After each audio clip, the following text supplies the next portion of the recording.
Guess who this quote is from? Development of superhuman machine intelligence, SMI, is probably the greatest threat to the continued existence of humanity.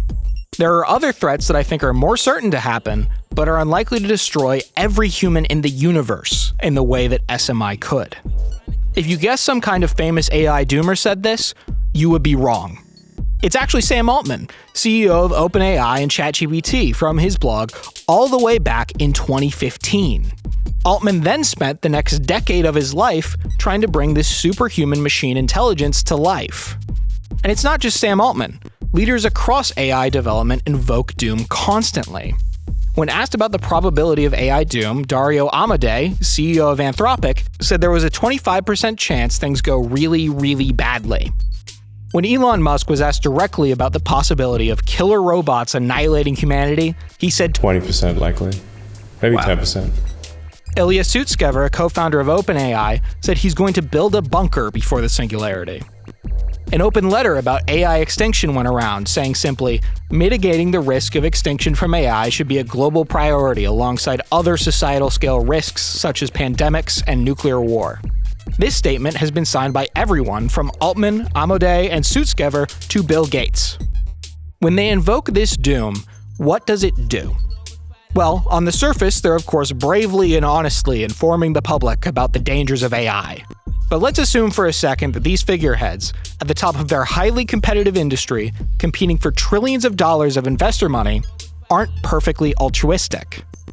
What does selling this story actually do?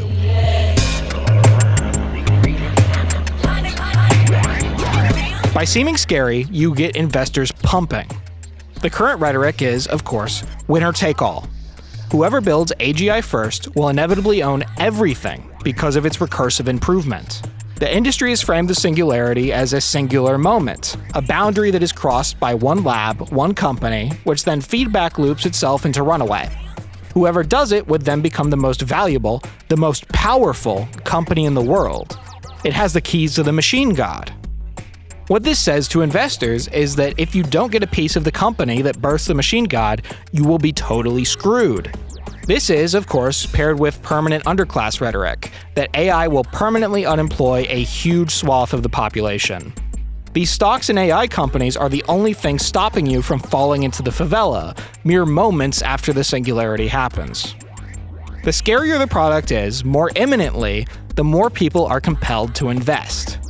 They use sci-fi concepts to strengthen this marketing technique. The branding itself was a stroke of genius. It's easy to forget that before the moniker of AI, this technology was called large language models and chatbots. Try raising $1 trillion on that. Where's the Italian? The other benefit to your product being very scary is that you can leverage the government into favorable legislation. These guys have somehow managed to position themselves as both the architects of AI as well as the doomsayers. That gives them both the authority to explain the technology to the government as well as set the framing. Usually, regulation is forwarded by a hostile party while the industry resists it. But if you control both sides, you control the story from the start. Back in 2023, Altman testified before Congress, urging the creation of a federal agency to oversee AI companies. This seems altruistic, right? He's trying to be responsible with this dangerous technology and give the people of the United States a say in its development. But what he actually proposed was a licensing scheme. Whether or not it would make the AI safer, it would certainly impede smaller competition. And it's not just me saying that this is anti-competitive. A handful of industry leaders have noticed these companies attempting to build a regulatory moat, insulating themselves from competition. Zuckerberg has referenced regulatory capture in regard to these companies. The New York Times says a quarter of the 13,000 federal lobbyists are involved with AI issues.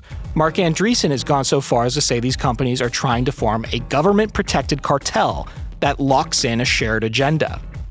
This most clearly came to a head surrounding California Senate Bill 1047. The bill was AI safety regulation that would hold these companies liable for major harm committed with their product, only if appropriate safety measures weren't taken. And major harm was pretty major. Things like producing nuclear or biological weapons, causing mass casualties, or otherwise doing greater than $500 million of damage. Sam Altman, herald of doom, who has been worried about AI's existential threat to humanity for at least a decade, if you remember, was, of course, against the bill. His employees, on the other hand, the true believers, were for it. Now, there's of course arguments to be made whether it's a good bill or a bad bill, but this distinct difference of opinion between Altman and his employees simply proves that Altman's mind isn't purely on safety. While the bill passed the legislature, it wasn't signed by the governor. Another W for the Altman. From all of this put together, the messaging, the investing, the regulation, it's clear that Doom is an ad. It's a key marketing strategy to raise the company's profile, get investor money, and quash the competition with a deluge of regulation. But there's one problem with this. AI actually is dangerous.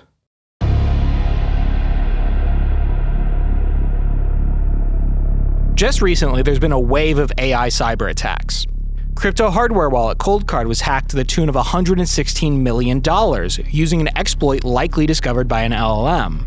British safety lab AISI discovered one of their LLM instances attempted to use social engineering to spread malware publicly. OpenAI claims their models secretly communicated to attack the developer platform Hugging Face. And this is just cybersecurity. One family claims Google's Gemini model drove their son to suicide. Criminals use ChatGPT to produce more realistic scams. Researchers have used an AI trained on DNA libraries to create new virus recipes, 16 of which were viable. AI is truly dangerous and will fundamentally transform the world in many negative ways. You don't have to believe in the singularity or the machine god. AI is just a very powerful tool that allows good people to do more good things and bad people to do more bad things. But let's step out of AI for a second, into an analogy. Bombs. Bombs are dangerous, that's for sure, but no one's steaming mad about bomb manufacturers. Okay, some people are, but it's not like AI. People are primarily mad at bomb users, be they governments, terrorists, or Mr. Beast. Why is it not the same with AI? In all of those listed examples, even the ones where the AI appears to do things on its own, the examples are started by human actors using the AI maliciously or recklessly. Ironically, safety labs generate the behavior they're frightened of by giving models dubious tasks and free permissions. All of these scenarios are first moved by a human, even when the tool behaves unexpectedly. If someone leaves the stove on and their house burns down, is it the stove's fault? Sure, AI is more complicated, but it's fundamentally the same. Even the singularity would be a process started by a human mover. No different from deciding to drop a nuclear bomb. But AI, the tool, gets the blame under this bizarre, dooming propaganda campaign by the industry. Imagine if a bomb manufacturer went around talking about how they're building bombs so crazy that they might accidentally blow up the whole world. The only way to maybe prevent this would be giving them $1 trillion and regulation that shuts out competition exactly as they desire. By building this narrative, these companies shift blame off of themselves to the AI, as if it even could be blamed. It's not Altman or a safety lab being reckless. The computer did it all on its own. While the average man, you and I, are not the targets of this dooming advertising campaign, the rhetoric seeps into the public sphere. AI is going to take over everything. Your job is going to be automated. You're going to be watching AI movies and reading AI books. You're in the permanent underclass. And to cap it, there's like a 20% chance the world is just going to straight up end. Whether you buy some of their arguments or not, everything Sam Altman or anyone else in this industry says should be considered an advertisement first and foremost. And they know this, which is why they maintain a veil of vagueness and unfalsifiability. But the thing of it that makes me so angry, that fills me with vicious, venomous rage, is that this demoralization is a choice they made. There's no reason that P-Doom has to be at the top of everyone's mind.